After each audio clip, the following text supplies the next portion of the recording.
Welcome back to the channel. Don't forget to like, share, and subscribe my channel. Today we are explore how to create a business finance mood using lighting effects in Photoshop. I open Photoshop and bring in a clean image that already feels serious and professional for business finance communication. I pause here intentionally because finance visuals demand trust. First, I duplicate the layers so my workflow remains safe and controlled.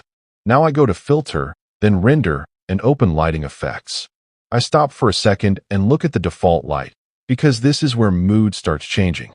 I adjust the light position slowly, pulling focus toward the subject. I reduce intensity slightly, so the lighting feels premium, not dramatic.